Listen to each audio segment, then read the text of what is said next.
My name is Josephine. That evening, I sat alone in the corner of Brookstone Bistro, a table set for 6. I had chosen the place 3 weeks earlier, cozy but not too casual. Candlelight shimmered against my glass of red wine, clinging to the faint hope that they would show up. It was my 35th birthday. I wore a long-sleeved Merlot sweater dress paired with black high-heeled boots, not to impress anyone, but because I wanted to look put together, at least for myself. I arrived 15 minutes early, a strange habit of someone who's often forgotten. The wind off the Hudson swept through Manhattan's lit streets, but the chill inside me felt colder. When the clock ticked past 7:18, I tried convincing myself that maybe Mom was still parking, that Meredith, my sister, might be caught up picking out a gift.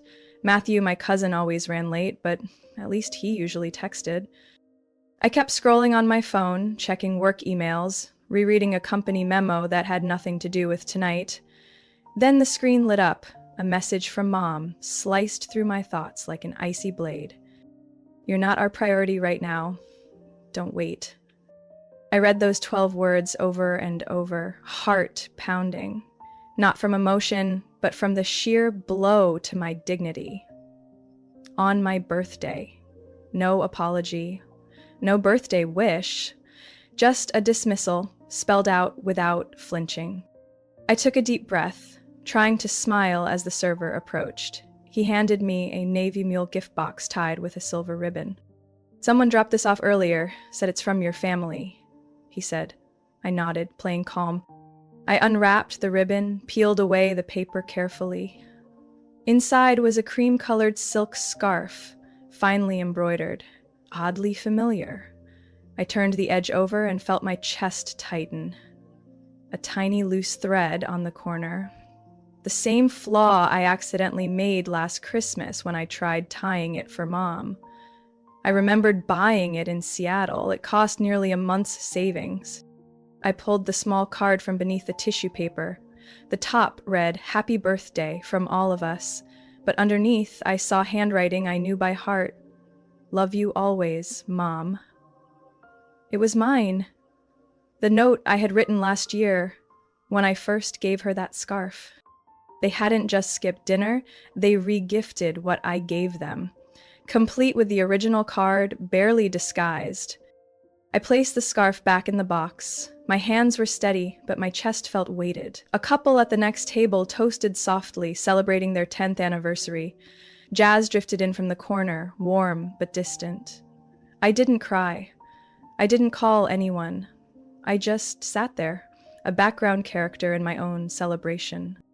After a moment, I reached into my purse and pulled out a yellow sticky note. I wrote 5 words, clean and deliberate. I placed it in the center of the table, next to the untouched gift box and half-full wine glass. Then I left a $20 bill beneath my coaster and quietly walked away. No goodbyes, no backward glance. The note read, "Thank you, no more seats."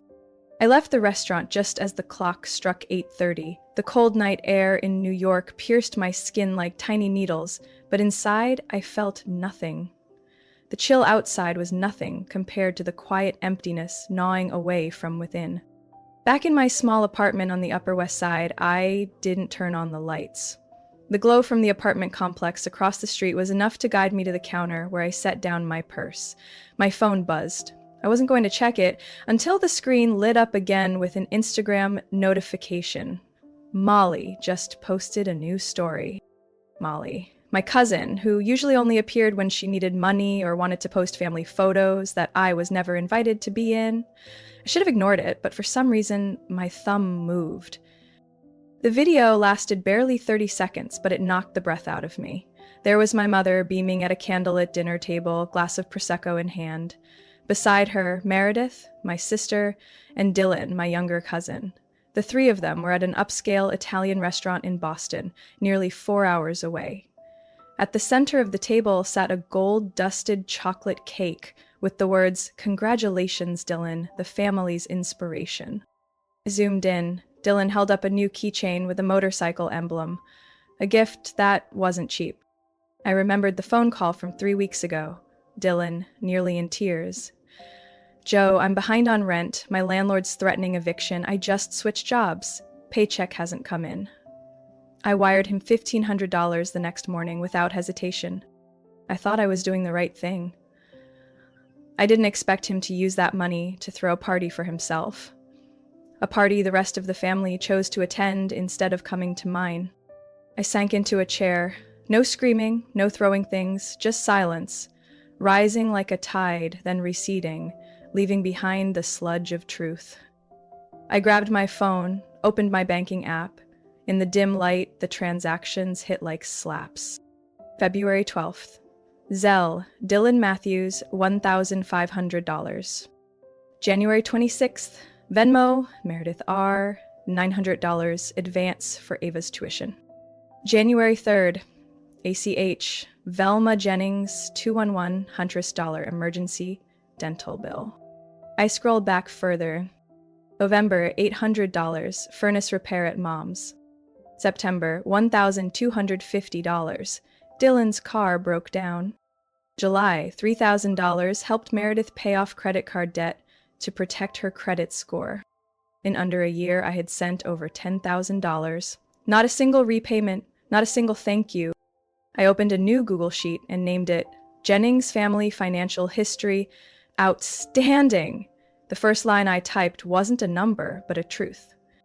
No one remembers my birthday, but everyone remembers my account number. I logged each payment, each reason, each recipient. Some I didn't even remember sending, but the bank did. Then came the bitterest realization. Not once had anyone asked if I was okay. They only asked when I could send money. I reopened the Instagram post. My mother was raising her glass, mouthing something. I couldn't hear it, but I knew. She was praising Dylan for his hard work and perseverance. I set my phone down. My palms had gone cold. The money I sent, thinking I was keeping Dylan from being evicted, had turned into a gold-dusted cake and a motorcycle gift, and they called him the Inspiration. I stood up, walked to my filing cabinet, and pulled out a folder that once held tax documents. I labeled a new section, Extracted Evidence. This time, I wasn't just hurt. I was wide awake. I sat in front of my laptop for 3 straight hours without moving from the chair. The apartment was dark, lit only by the screen reflecting off my face. A face slowly shedding the last traces of someone who once believed family would never hurt her. I opened another Google sheet, titled it Non-Reimbursed Financial Support. I began logging every amount I had sent in the past 5 years, pulling details from bank transactions, emails, even old text messages. Column 1, date. Column 2, recipient. Column 3, reason. Column 4, amount. Final column, repaid. Every row marked no or never mentioned again. By the 19th row, I had to pause. Not because my hands were tired, but because my palms had gone cold and damp. April 17th, Meredith, deposit for daughter's yoga center, $750. March 9th, Velma remote, emergency flight to Arizona for dying uncle, $560. November 22nd last year, Dylan, court fine for driving without a license, $980. They had all cried on the phone. They all said things like, "You're the only one I can ask," or, "Joe, without you, I'm done for." I bit my lip, opened a new document. Title, Emotional Debts. This time, I didn't search through accounts. I searched memory. Little cuts I once brushed off as accidental suddenly formed a clear pattern. A long chain of calculated disregard. Canceled Oregon trip in 2019 because Mom said the plumbing exploded. Turned out it was just a clogged sink. Drove 3 hours to help with Meredith's birthday decor, then was left out of all family photos. Cooked for 20 people at Dylan's graduation party, then got stuck doing all the dishes alone. Christmas 2021 brought homemade cake. Velma whispered to a guest, "Joe made something again. No one eats that stuff." I didn't think I'd write more than 10 lines, but when I looked up, the emotional debt list was longer than the financial one. Not because I remembered everything, but because none of it ever truly left me. Every time I was treated like background. Every time I was framed as the reliable one, the helper, never the center. Every time I was cut out of the group photo, the thank you speech, the retold memory, I didn't cry. That feeling had passed. What replaced it was something sharper, clarity. What I once labeled sadness was, in fact, a form of debt, and I had paid for it in pieces of myself. At 1 a.m., I saved both documents. I titled the folder, Bought with Clarity. Then I opened a drawer, pulled out an old photo from our family trip to Lake Placid. Meredith in a red coat, smiling bright. Dylan holding a snowboard. Mom and Velma with arms around each other in the center. Me, off to the side, half obscured by a pine tree. I wrote on the border in thick marker, present but never counted, then slid it into the evidence file. One question still echoed quietly in my chest. If one day I stopped sending money, stopped answering calls, stopped saying yes, would they still call me family? I didn't have the answer, but for the first time in years I had something better, proof. I don't know what prompted me to log into the federal property portal that morning. Maybe it was just vague curiosity. Or maybe it was instinct, the kind that forms in those who've grown used to secrets being kept from them by their own family. I opened a new tab and typed in the property name, 28 Willow Creek Drive, Albany, New York. The two-story colonial-style home my mother and I had co-owned since my father's passing in 2018. I had spent nearly $68,000 on roof repairs, plumbing upgrades, and mortgage payments over 3 years. We had signed a clear agreement. I owned 50%. A few seconds after the record loaded, I froze. Current owners: Velma Jennings and Dylan Matthews. My name was no longer listed. I clicked to download the most recent title update. The document was nearly 40 pages, but I only needed one section. Schedule A, ownership change. Effective date, 3 weeks ago. Signature, Josephine A. Jennings, handwritten, perfectly even strokes. Too perfect. I hadn't signed any documents in the past month. I hadn't even been in Albany since Thanksgiving. I immediately called the Albany County Recorder's Office. Hi, I need to verify a property ownership record, parcel number 487W9A82. After a few minutes on hold and 2 transfers, a middle-aged woman finally answered. We do have a hard copy on file, notarized.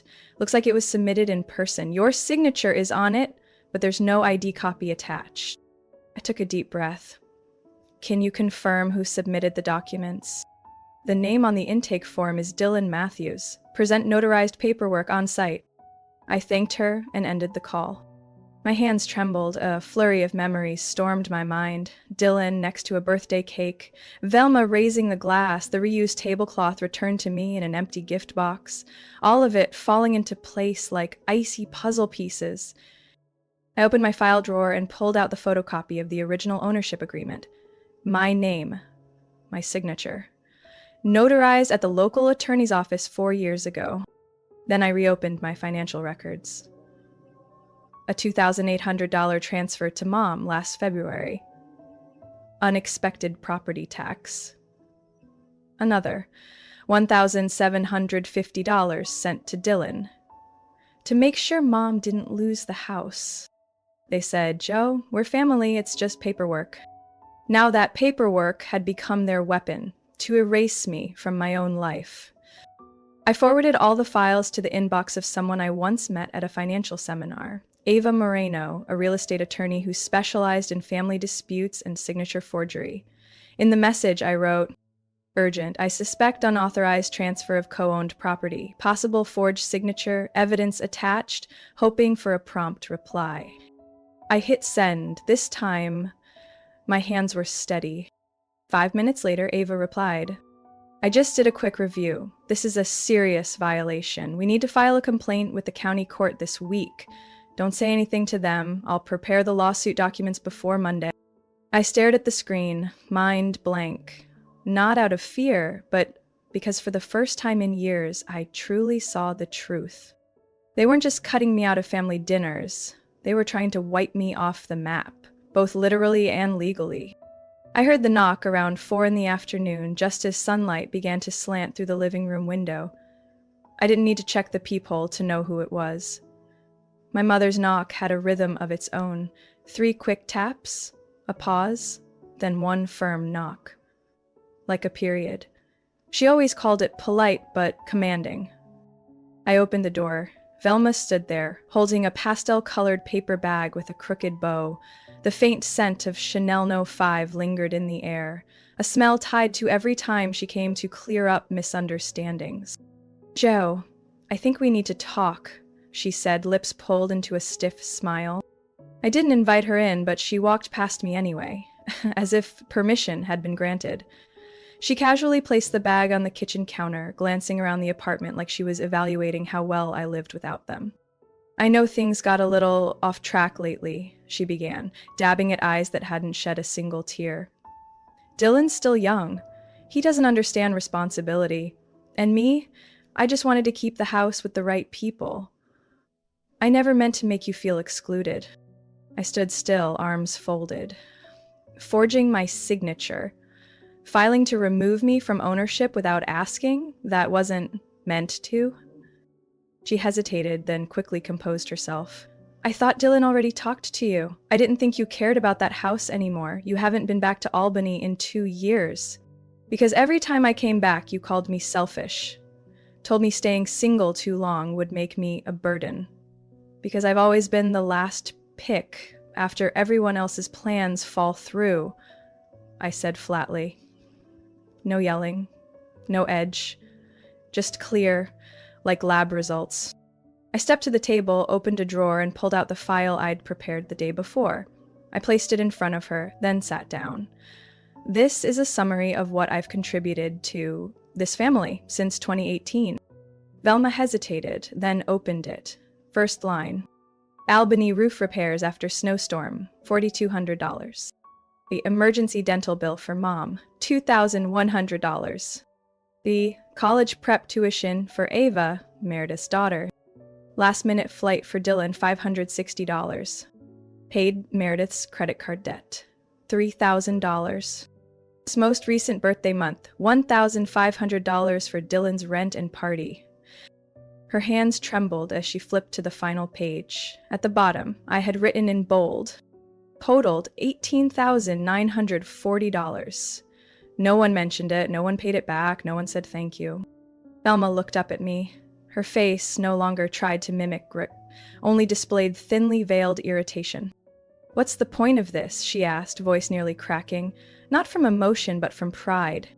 I replied calmly, "So you'll know. Next time someone asks, 'Where's Josephine?' don't say I'm distant. Don't say I don't care. Tell the truth, I stopped paying to be ignored." Silence cracked open between us like a fault line. Velma closed the file and slid it back toward me. "You always think you're the victim," she muttered, standing up. "I didn't come here to be treated like a criminal." And I said, am done being the family's open wallet for pretend emergencies. Velma picked up the pastel bag, then paused. She didn't offer it. She left it on the counter instead, like it was her last scrap of dignity. Then she turned, walked out the door, and said nothing more. I didn't follow. I just stood there, watching the door close behind her. No sobbing, no shaking. Just a strange quiet. Like I had finally pulled a needle from an old wound, and the bleeding felt necessary. I dropped the gift bag into the trash, unopened. I didn't need more recycled things. I needed the truth. The next morning, I brewed coffee using the expensive beans I used to save for special guests. But this time, the cup was for me, the only person who had stayed while the entire family kept walking away. I sat down in front of my laptop and opened the list of shared accounts. First task, logging into First Riverbank, where I had merged my checking account with my mother's back in 2020 to make property taxes easier. It took less than 3 minutes to remove my name from all authorizations and revoke all access from unknown devices. I double confirmed, then hit permanently unlocked. Next was the supplementary credit card I had opened for Meredith because she needed a few online purchases for Ava. I never saw Ava wearing those clothes, but I always saw the statements land in my mailbox every month. I canceled it with a note terminating unauthorized financial liability. Then came the subscriptions. The internet bill in Albany that I had quietly paid for 18 months, even though my mother always said, "The Wi-Fi's terrible, probably the provider's fault." I cut it off. Then I canceled Netflix, Spotify Family, and the cloud photo sharing app that Dylan had secretly used to save hundreds of motorcycle videos for bikes he couldn't afford. I used to think sharing kept a family close. Turns out I was just leaving the door open for people to walk in, take a little more each time, and leave behind an emptier room. Finally, I opened a new document and titled it, "What I Owe Myself." I wrote, Chapter 1, Learning to Say No Without Guilt. Chapter 2, Loving Without Needing Validation. Chapter 3, Owning My Time, Money, and Kindness. I didn't write it to post online, I wrote it to remember. To remember that this version of Josephine wasn't the girl rushing to fix every crisis someone else created and then handed to her like it was her duty. I printed each page, placed them into a new folder, and labeled it, Not Selfish, Survival. That afternoon, I wrote a small birthday card I didn't plan to send. I left it on the kitchen counter, next to an old photo of me and Dad on a fishing trip when I was 12. The only photo in this home I never felt like taking down. In neat, clear handwriting, I wrote, Happy birthday, Josephine. You deserve people who come for you. Not your gifts, not your money, you. I closed the card and placed it beside a simple white candle. No cake, no flowers, just quiet. But this time that quiet belonged to me. Not what was left after everyone else had taken everything. I sat on the sofa and opened the balcony door. The May wind blew in with the scent of city dust and distant car horns, sounds of a city that once made me feel lonely, now, somehow, felt freeing. My phone pinged. A new message from the group chat Family First, the name they changed it to a few days ago. I didn't open it. I didn't need to know what they were saying, I already knew enough. I opened my email, typed in the subject line, Notice of Termination of Personal Financial Support. Sent to Velma, Meredith, and Dylan. No lengthy explanations, just 3 attachments, a 5-year contribution spreadsheet, photo of my name removed from the deed, and a timeline of emotional manipulation. I ended the email with just one sentence. I am no longer who I used to be for you, and I will not pay for my silence. I hit send, no hesitation, no spell check. An hour later, Ava, my lawyer, texted, The claim has been filed, we'll recover the misappropriated assets, but more importantly, you're reclaiming yourself. I leaned my head against the glass door, watching the streetlights flicker on one by one. No more choking back tears. No more asking, why would they do this to me? I knew now, and I didn't need a reason to stop. I only needed one to move on. A week after I sent the financial support termination email, the flood of messages came down like a sudden rainstorm. The first one came from Dylan at 6 a.m., a time he'd never be awake unless something serious happened, or he needed money. Joe, you're taking this way too far. Family is family. Why bring in a lawyer? Mom's been crying for days. You happy now? I didn't respond. I forwarded the message to my email, filed it under the folder titled Defamation Log, DM, right next to screenshots from his birthday party Instagram story, where I had been erased from every post like I'd never existed. A few hours later came Meredith's turn. Her message was almost an essay. You're seriously turning your back on blood over a couple $1,000 and a name on a paper? Ava asked why Aunt Jo didn't show up at the weekend party. I didn't even know what to say. I'm honestly embarrassed for you. I stopped reading at the word embarrassed, then typed a quick note next to it in my tracking file. It called a disgrace for refusing to continue financial support for the family. No apology for forged documents. The last message of the day came from Velma, barely 2 lines. I raised you all these years, and now you're suing me? Are you even human? This time, I sat down. Not because it hurt, but because I was used to the role reversal trick. My mother was always the selfless one, and I was always the ungrateful child. I reopened the file, defamation log, VG, and added the conversation. I didn't mark it urgent, nor did I write any long notes, just filed it. Like a small cut that's already been disinfected. No longer stings, just needs monitoring. Lawyer Ava had told me, "Don't respond. Anything you say now can be twisted and used against you. Let the evidence speak for itself." So that's exactly what I did. That evening, I sat on the floor, back against the wall, cradling a cup of black tea. Outside the window, a light drizzle blurred the glow of the streetlights. Hundreds of droplets reflecting like eyes watching me. I pulled up an old photo on my phone. One I'd taken of Ava and her daughter at the cafe near City Hall. They sat side by side, both beaming.